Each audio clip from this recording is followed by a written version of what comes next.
अस्सलाम वालेकुम। दिन को रेहान भाई की कॉल आती है, सेल्फ कुकिंग का प्रोग्राम बनता है। बाइक को किक मारते हैं, सीधा इम्तियाज़ के सामने आ जाते हैं।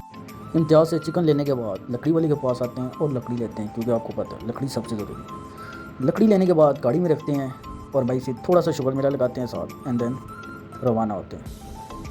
सफ़र में आगे बढ़ते ही रेहान भाई से पूछने पे पता चलता है हम आज बड़ोवा जा रहे हैं। बड़ोवा टोल प्लाजे से तकरीबन 5-6 किलोमीटर दूर है। बड़ोवा पहुंचते ही सुहाना मौसम हमारा इंतज़ार कर रहा था और इस मौसम को देखकर मरी की याद आ गई। और ये रोड वैसे भी मरी की तरफ जाती है और हल्की हल्की बारिश भी हो रही है। बारिश की वजह से हमें माइट भी मुश्किलात का सामना करना पड़े। पॉइंट्स पे पहुंचने से पहले ही एक बड़ी मुश्किलात आ पड़ी, वो भी ये पानी की। खान साहब फुल दिलेरी के साथ और जज्बे के साथ पानी में कूद पड़े, बट खान साहब डर गए क्योंकि पानी का बहाव बहुत तेज़ था। फिर बाकी साथियों ने खान साहब की मदद की, उनको हौसला दिया और किसी न किसी तरीके से उनकी हेल्प करनी चाहिए।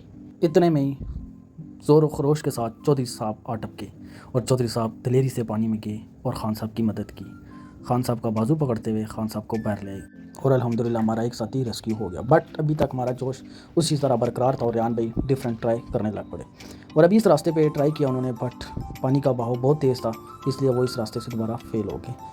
देन उन्होंने एक और रास्ता अपनाया और उस रास्ते से पार तो चले गए, बट आगे मेन रास्ते की तरफ ना जा सके क्योंकि रास्ता पथरीला था, मिट्टी वाला था, जिसकी वजह से स्लिप का बहुत ख़तरा था।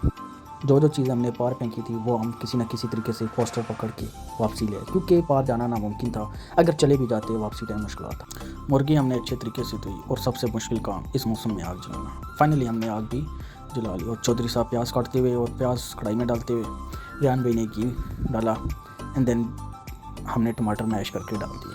उसके बाद चिकन हमने चेक किया, चिकन बिल्कुल पक चुका था और हमारे साहब आखिरी नवाला मारते हुए एंड देन हमने पैकिंग स्टार्ट कर दी, क्योंकि वक्त भी शाम का खड़ा हुआ और कोयटा कैफ़े से चाय पी। उसके बाद बाइक निकाली और हॉस्टल की तरफ रवाना हुए। फाइनली हम यूनिवर्सिटी पहुंच गए और वेलकम बोर्ड क्रॉस करते ही हम हॉस्टल की तरफ रवाना हो गए। खुदा हाफिज़।